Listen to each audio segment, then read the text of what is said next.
Digo, no va a ser una entrevista a modo, ya se imaginarán, pero,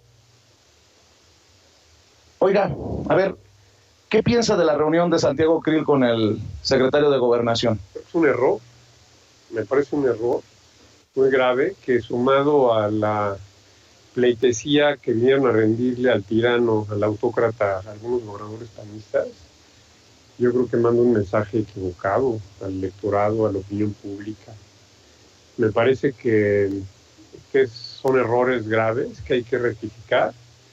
Yo no creo que se deba ni que se pueda dialogar con un gobierno corrupto, mentiroso, avieso y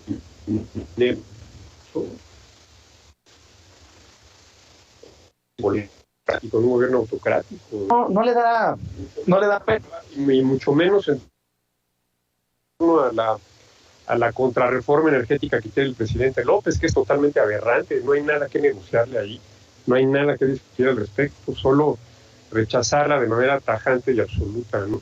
¿No le da pena, diputado, seguir apostándole a lo del tirano y al dictador? No, porque es un hecho. No, yo no estoy apostando, simplemente estoy haciendo una observación y calificando algo que es absolutamente real. Qué jodida este autoritarismo, qué jodida esta dictadura en la que le abren la puerta a la oposición para dialogar, ¿no? No le abrieron la puerta a la oposición para dialogar. Yo creo que la oposición fue a buscar, pues, digamos, espacios de diálogo, que me parece que ya lo dije, es algo equivocado. Y pues en todo caso, el diálogo tendría que ser buscado por el propio gobierno. Es un gobierno que no ha buscado el diálogo con nadie, que no escucha, que no intercambia puntos de vista, que no cede o que no tiene ningún espacio, digamos, para concurrencia con las oposiciones, con gente que piensa distinto. Es un gobierno que ya lo vimos, que polariza, que divide, que genera enconos, agravios, que genera resentimientos, rencores y que está llevando al país a la ruina, ¿no? Una dictadura. Es una autocracia, es un autócrata, con visos de convertirse en dictador. Ya lo vimos con el acuerdo sobre los proyectos de infraestructura, donde está pasando por encima de la Constitución y de la ley y pretende gobernar por decreto en un estado de excepción. Eso solo ocurrió con Chávez, ocurre con las dictaduras de Cuba, de Corea del Norte, de Irán, de Venezuela, ¿no? Solamente ocurre ahí. ¿Qué se siente ser exhibido, diputado, con mucho respeto se lo digo, en la mañanera, en tal vez el espacio más visto a nivel nacional? Algo que le agradezco mucho, quiere decir que me tiene presente por alguna razón, y pues eso me da visibilidad, lo cual se lo agradezco, ¿no? ¿Ha sido exhibido usted como racista por aquel tuit sobre Chiapas, Guerrero y Oaxaca? Prefiero que me exhiba a que me ignore, ¿no? O sea, ¿usted prefiere ser visto como racista? No, yo no soy racista, el mundo lo sabe, yo no soy racista. Pero, ¿y ese tuit, en algún momento? No tiene nada de racista el señalar que 3 estados son los más pobres del país y que tendrían... Lo señaló como lastre. Eso es algo con lo cual el país tiene que lidiar, porque son estados de una pobreza histórica, centrada, ancestral, permanente, y que no atinan a salir del hoyo, a diferencia de otros estados prósperos en México que han logrado aprovechar las oportunidades que han brindado el modelo económico que teníamos hasta hace algunos años, ¿no? ¿Me parece una tontería seguirle llamando al presidente López? No, porque así se llama. Yo soy Cuadri, él es López. Y Calderón es Calderón, y Peña era Peña, y Cedillo era Cedillo. Pues él es López, yo soy Cuadri. Él se refiere a mí como Cuadri, ¿no? No dice Gabriel Ricardo Cuadri de la Torre, dice Cuadri. Así me llamo, y no me da vergüenza mi nombre. Pero no es una forma despectiva de referirse al presidente. Así nos hemos referido a todos los presidentes en este país. Peña Nieto no. Le decíamos Peña, yo le decía Peña, todo el mundo le decía Peña. A Cedillo le decíamos Cedillo. Entonces, bueno, si el señor presidente le da vergüenza su nombre, pues ese es otro problema, ¿no? Pero él se llama López. ¿Usted es de los que piensa como Denise Dresser, que se dio un golpe de Estado? Es un intento de golpe de Estado. El acuerdo de Marras es un intento de golpe de Estado. No le falta a Denise Dresser como académica a la honestidad intelectual cuando se habla de golpe de Estado. No, para nada. Denise Dresser es una gran escritora, una gran analista política, y yo le tengo todo el respeto del mundo, y yo creo que es muy, muy acertada en sus opiniones. ¿En qué momento está la oposición, Gabriel Cuadri? Un momento difícil, complejo, que me parece que tenemos que salir adelante, tenemos que buscar formas de deshacer entuertos, como estas equivocaciones que acabo yo de comentar, y mantener la unidad. Y tener ¿Usted es de los que respalda a Marco Cortés? Sí, yo le agradezco a Marco Cortés que me haya abierto el espacio en el PAN, y en ese sentido pues, es mi presidente y lo respaldo, ¿no? Dicen en el argot que a los que cambian así como usted son chapulines. ¿Usted se considera así? Yo no he cambiado de nada. ¿No fue candidato de Nueva Alianza? Pero yo no fui miembro de Nueva Alianza. Yo nunca fui miembro de Nueva Alianza. Yo fui ahí porque me invitaron a ser candidato a la presidencia. ¿El Bester Gordillo? No, Luis Castro, el presidente del partido, que en ese entonces existía, ya no existe. Y además ya no existe Nueva Alianza. Entonces... ¿Va en ese mismo camino el PAN a desaparecer? No, para nada. El PAN se va a consolidar como la primera fuerza opositora, ya lo es, y lo va a seguir siendo, y vamos a ganar en el 2024, con la coalición con el PRI y con el PRD, y espero que con Movimiento Ciudadano. ¿Y con la línea de Claudio X González? Pues él participa, es un opositor notable, al que yo admiro, tengo una relación con él muy, muy productiva. ¿Ha hecho algo el presidente Andrés Manuel López Obrador que se le deba de reconocer? Pues la verdad es que no se me ocurre nada, francamente. Ha sido el gobierno más... ¿La ayuda a los adultos mayores, a los discapacitados? Eso viene desde hace mucho tiempo. Ustedes han votado en contra de eso también. Destruyó toda la política social que había sido exitosísima. Sí, y por eso hay tantos millones en Estados Unidos. Perdóname, por ahí están los datos del Coneval, velos. La pobreza se redujo en aquellos años, ya ha aumentado en tiempos de López. Entonces, bueno, si el señor aumenta la pobreza, ¿cómo podemos decir que está con los pobres, no? Es un fracaso su gobierno en economía, en seguridad, en salud, en educación, en medio ambiente, en energía, en política exterior. Dime en qué no es un fracaso. Dime una cosa en la que no es un fracaso el gobierno de López. Se lo estoy preguntando yo a usted. Ayúdame a pensar, ¿no? ¿En qué no es un fracaso? Oiga, diputado, por cierto, ¿cómo le fue en sus vacaciones por Glasgow? No fui de vacaciones, fui a la COP26. Estuvo largo el periodo vacacional, ¿no? No, duró la COP26 2 semanas y yo solo fui 10 días. ¿Y eso en qué le beneficia a sus representados en la alcaldía? Voy a representar los intereses de la sustentabilidad, de la competitividad y de una verdadera política exterior mexicana. Voy a hacerle ver al mundo que tenemos un gobierno que está traicionando los principios más elementales de convivencia planetaria, un gobierno regresivo, autocrático, inepto, que está violando los tratados internacionales, como el Acuerdo de París en materia de cambio climático. Y fui pues a dialogar, a intercambiar puntos de vista y a plantear la postura de la oposición en los temas que tienen que ver con el calentamiento global. ¿Qué piensa del periodismo? ¿Una entrevista? ¿Una entrevista? ¿O le molestan mis preguntas? No me molestan. No, para nada. Nunca me han molestado las entrevistas. No, porque se está quejando de que ya se alargó. Bueno, a ver, sigue pues. Al cabo ya voté. Sí. Ya voté. Bueno, pues vámonos. Vámonos. Es lo que estaba haciendo. Ya. ¿Sobre qué votó? Pues sobre los pueblos afroamericanos y demás cosas, ¿no? ¿Afroamericanos? Sí, los derechos de los pueblos afroamericanos y una serie de... Los pueblos afromexicanos. Bueno, son afroamericanos, ¿no? Somos americanos, ¿no? ¿Qué piensa del momento en el que estamos pasando los medios de comunicación en México, el periodismo? El presidente tiene una mañanera y en los miércoles habla del quién es quién en las mentiras. Lo ha señalado a usted, ha señalado a Carlos Loret de Mola como corrupto, ha señalado a Denise Dresser, pero también hay muchos que hacemos periodismo desde las redes sociales, desde nuestra independencia, y que podemos decirles a ustedes lo que pensamos. ¿Usted cree que de alguna manera democratiza la información el hecho de que nosotros estemos desde otras trincheras, tal vez diciendo pues que son unos caraduras, que son unos sinvergüenzas, que son unos cínicos, cuando hablan de lo mal que dicen ustedes va el país y se olvidan del pasado? Espérate. Es que yo no digo que el país va mal, ahí están todas las cifras. Ve por favor los números, ve desempleo, crecimiento económico, salida de capitales, balanza de pagos, inflación, todo está peor. Pero no se le olvide que estamos en medio de una pandemia. No, perdóname, los otros países ya salieron.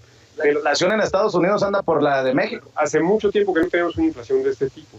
Tenemos un gobierno además que ha destruido toda la institucionalidad que teníamos para una economía moderna y próspera, un presidente que está actuando como un verdadero autócrata. Tenemos la destrucción del sistema de salud, del seguro popular, y no me digas que había corrupción, porque ahora es mucho peor la corrupción. Un gobierno corrupto que otorga la mayor parte de sus contratos sin licitación por asignación directa, que está corrompiendo al ejército, que está comprando con negocios a las Fuerzas Armadas. Ya no le da tantos latinos. ¿Qué? A ver, ¿para qué quiere comprar? Bueno, espérate, a ver, es una entrevista. No me baje la mano.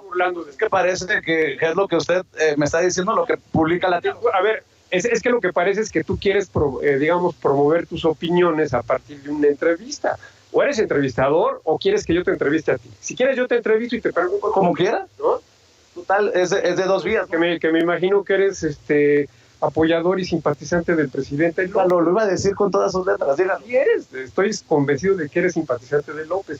Y son no necesariamente. Son una especie de iglesia, de cofradía, hay que decirlo, es un tema de fanatismo y que refleja muy bien el fenómeno del populismo. El populismo en América Latina es una enfermedad de la cual ya nos contagiamos, que va a ser muy difícil salir, que nos va a costar muchos años salir, mucho esfuerzo, sangre, sudor y lágrimas. Y lo estamos pagando y lo vamos a pagar de verdad que muy, muy caro. Ir a México va a ser muy difícil. O sea que decir a los cínicos, a los corruptos, es ser seguidor de López Obrador. ¿No le dices así a los hermanos de López Obrador, a todos sus funcionarios? Que se tenga que investigar, que se investigue. Ahí está la corrupción. El señor destruyó el Sistema Nacional Anticorrupción, ¿sí? Da la mayor parte de sus contratos por asignación directa. Promovió y promulgó un acuerdo para lograr total opacidad y falta de rendición de cuentas en los proyectos y contratos del gobierno, declarándolos de seguridad nacional de manera espuria y anticonstitucional. Quiere darle todo el poder a las Fuerzas Armadas, quiere comprar al ejército con negocios. Dime, eso solo sucede, ya te lo dije, en Irán, en Corea del Norte, en Cuba, en Nicaragua y en Venezuela. ¿Para qué lo quiere hacer? A ver, ¿por qué quiere comprar al ejército el presidente López? ¿Por qué? ¿Te imaginas algo? ¿Por qué lo hace? Contéstame. ¿Por qué crees que lo está haciendo? ¿Por qué crees que está militarizando al país? ¿Con qué razón? Hay una motivación detrás de esto. Y si ponemos a pensarla, es terrible, ¿eh? Es terrible. Militarización del país cuando Felipe Calderón sacó a la calle a los militares en su momento. Y el número de asesinatos es mucho más alto que con Felipe Calderón. El crimen se ha apoderado de territorios completos de la nación. El crimen gobierna ya, literalmente se ha convertido en... ¿Dónde? En Guerrero, en Michoacán, en Tamaulipas, en Guanajuato. Las denuncias ante la autoridad correspondiente. Perdón, yo no soy autoridad para denunciar, ni tengo capacidad de denunciar. No tengo esa capacidad, todo el mundo lo ve. La elección de junio la ganó Morena gracias, en muchos lugares del país, gracias a la acción y a la operación del crimen organizado. Yo sí me consta porque lo vi en Baja California Sur. O sea, Morena está convirtiendo a México en un narcoestado militarizado. Eso es lo que está ocurriendo, una corrupción absoluta de las...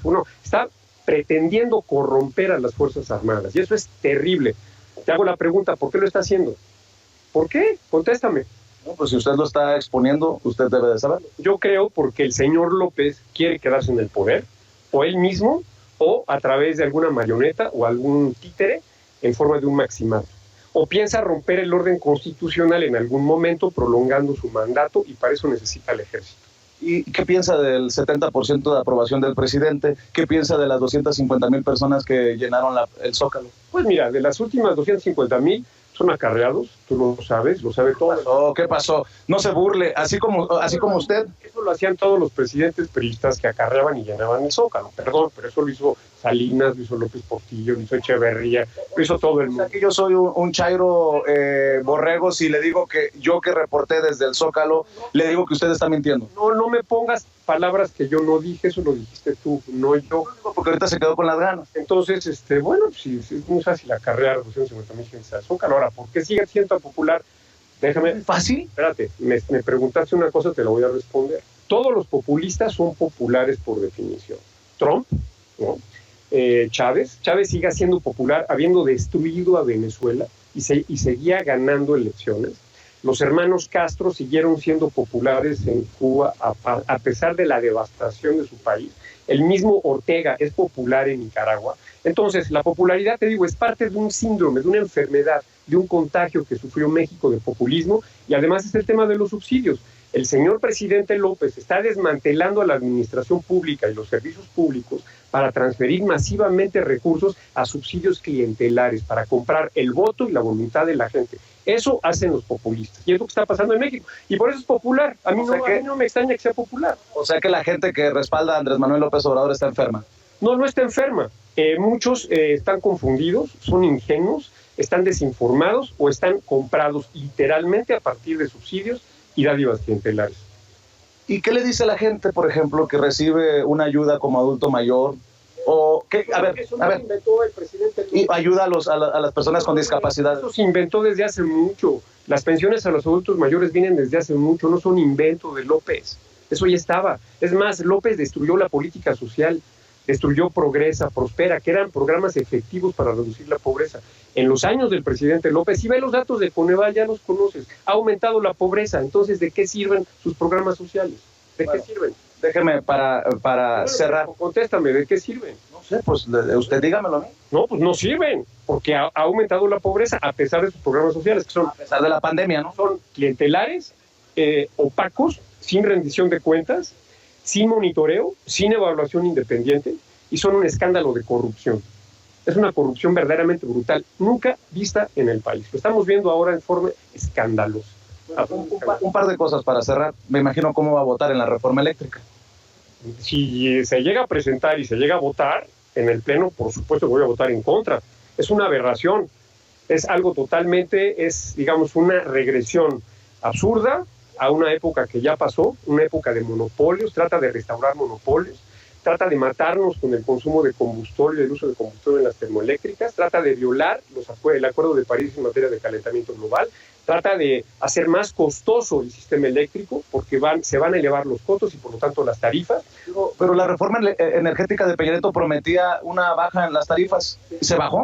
El costo de la electricidad generada en el país bajó espectacularmente. Ve, por favor, los resultados de la tercera subasta de largo plazo de energía limpia y ve los precios que se obtuvieron, los más bajos de la historia, $20 por megawatt hora. Nunca se había obtenido eso. Mientras que, fíjate, son aproximadamente $400 por megawatt hora. ¿Sabes a qué costo generas la Comisión Federal de Electricidad? Entre $1,600 y $2,000 por megawatt hora. Ahí lo tienes. Don Cuadri, por favor. Y checa los datos. Oh, por favor, no ofenda la inteligencia de la gente. Checa los resultados de la tercera subasta de energía a largo plazo de energías limpias de 2017 y ve los precios a los que se está generando energía en el país y ve los costos de la CFE que están publicados por la Comisión Reguladora de Energía. No te lo estoy inventando. Checa, digo, si vas a entrevistarme, pues ten los datos a la mano. Entonces, si quiere generar energía... Pero, a ver, no me baje el micrófono. Déjame cara. Si quiere generar energía con las centrales de CFE que cuestan 3 o 4 veces más caras, lo único que va a ocurrir es que van a tener que subir o los precios o los subsidios. Vamos a acabarlo pagando los ciudadanos de todas maneras. Y además nos va a matar con más contaminación por combustóleo en las termoeléctricas de Tula, de Tuxpan, de Salamanca, de Manzanillo y otras más que hay en el país. Eso estoy hablando solamente de las de combustóleo, sin hablar de las de diésel, que también son terriblemente contaminantes y todavía más caras que las de combustóleo. Y para acabar de decir, fíjate, gracias a la reforma anterior, del 2012 al 2013... A los moches. Espera, vamos a ser serios. Bueno, vamos a ser serios. Hablando seriamente. Oiga, hay un tipo en el bote del PAN que es por los moches. Mira, los corruptos que vayan a la cárcel. Pero a ver, Son los corruptos. Después de esa reforma, se logró que por primera vez la Comisión Federal tuviera utilidades. La CFE ganó de 2015 al 2019, 260,000 millones de pesos. ¿Sabes qué pasó ya en 2020? Ya perdió dinero. Y este año también va a perder dinero. ¿Eso es fortalecer a la CFE? Este gobierno está saqueando y destruyendo a la CFE. Además de todo, o sea, es como paranoico, es como esquizofrénico, porque dice una cosa y hace otra. Quiere fortalecer a la CFE y la tienen pérdidas en números rojos, cuando que en 2019 estaba en números negros, cuando que la CFE ganaba dinero. ¿Por qué pierde dinero hoy? ¿Por qué? Desde que está esta administración, entonces dicen mentiras. Déjeme cerrar, porque obviamente ni usted me va a hacer cambiar de opinión, y ya tenemos mucho público, ¿ve? Nada más, déjeme mostrarle. Déjame mostrarle.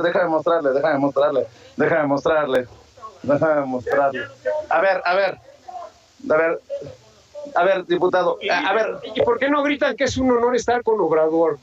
Grítenlo. Está bien. Entonces, ¿y se burla de la gente usted? No, yo no me burlo, simplemente soy es lo poco que saben decir, es un honor estar con Obrador. Es una pena. Creo que hay otras cosas que se les han dicho a ustedes, ¿no? Creo que al final ustedes son los que también le tienen que dar la cara a la patria. ¿Le estoy dando? No, ¿Sí o no se le estoy dando? Sí, y le quiero agradecer por eso. Y te agradezco a ti también. La verdad que ha sido muy interesante tu entrevista, así con tensión y con acalorada, pero bien, te felicito. A ver, ¿cuál es el gobierno que extraña más? ¿El de Peña Nieto o el de Calderón?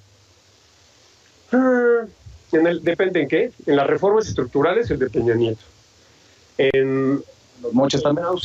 Digamos, en poca corrupción, el de Calderón. ¿Poca corrupción? Oiga, a ver, espérese, señor Cuadri, ¿quién está en el bote acusado de narco? Siempre ha habido corruptos en todos los gobiernos mexicanos, perdón, siempre, y aquí en este gobierno hay un chorro de corruptos que están libres. Dice Calderón que no vio ni escuchó absolutamente nada. Seguimos platicando, déjame votar, ¿no? Vote, y ahí me encuentra, ya sabe dónde me encuentra. Pues, le agradezco mucho. Al contrario, te agradezco mucho a ti, creo que eres un gran periodista, muy incisivo. A ver si es cierto. Aunque eres Chairo 100%. Ya ve, quería decírmelo, pero no se animaba. Bueno, pero es cierto, ¿no? Es el apelativo ya popular que se han ganado. Si ser Chairo es estar en contra de sinvergüenzas de su partido y de... No, claro que sí. En todos los partidos tienen que estar en la cárcel, todos. Y también de personas que sacan su clasismo y su racismo como usted en tweets, pues está cabrón, ¿no? Bueno, ¿y qué me vas a juzgar a mí por opiniones en Twitter que además no corresponden a lo que estás diciendo? Decir que son los estados más pobres del país, que siempre lo han sido, que tienen una pobreza ancestral no resuelta, que no contribuyen a resolver sus problemas y que tenemos que hacer algo con ellos, no es ser racista, perdóname. Yo nunca usted hablé de razas. Bueno, habló de lastre para el país. Pero yo nunca hablé de razas. Pero habló de lastre. Más hablo de razas. Habló de lastre. No existen las razas. Bueno, entonces puede no ser racista, pero clasista. Asúmase, pues si yo me asumo Chairo, asúmase usted clasista, ¿no? No, yo no sé qué quiero decir. ¿Qué quiere decir clasista? Bueno, fifí. Que digamos que estoy y que reconozco el éxito que han tenido estados como Aguascalientes, como Guanajuato, como San Luis Potosí, como Nuevo León. Guanajuato se está cayendo a pedazos por la violencia. La violencia, pues es de competencia federal. No toda. El Estado es terriblemente exitoso en materia económica, tiene la industria automotriz de las más poderosas del planeta, y los otros estados que he mencionado también han sido muy exitosos. Yo pregunto, ¿por qué esos estados son exitosos y prósperos y los estados del sur son pobres? Dime, explícame por qué. ¿Por qué? Y siempre han sido... Porque no se le ha invertido. Y no me digas que es por culpa del gobierno, por favor, y que tenemos una deuda social y que no invierten. ¡Claro! Por favor, el 98% de los presupuestos de esos tres estados provienen de participaciones y aportaciones federales, que es dinero de todos nosotros, no es dinero que generen ellos, lo generamos todos nosotros, el resto del país. Ojo, entonces te vuelvo a preguntar, ¿por qué son los más pobres de México? ¿Por qué? Porque nunca se les había volteado a ver. Por favor, entonces es culpa de otros, no de ellos. Oigan, ¿sigue soñando con ser presidente de la República? Sí. Sí. Por supuesto que sí. ¿Va a ser candidato? Voy a ser candidato. ¿El de Claudio X González? No sé, pero quiero ser candidato. Bueno, admítame, yo ya le admití que soy chairo. González es el candidato, lo voy a apoyar. Claudio X González, candidato. Si él fuera candidato, lo voy a apoyar. ¿Y Lorenzo Córdoba? Él no quiere, pero también lo apoyaría, pero evidentemente no quiere. Pero Claudio creo que sí quiere.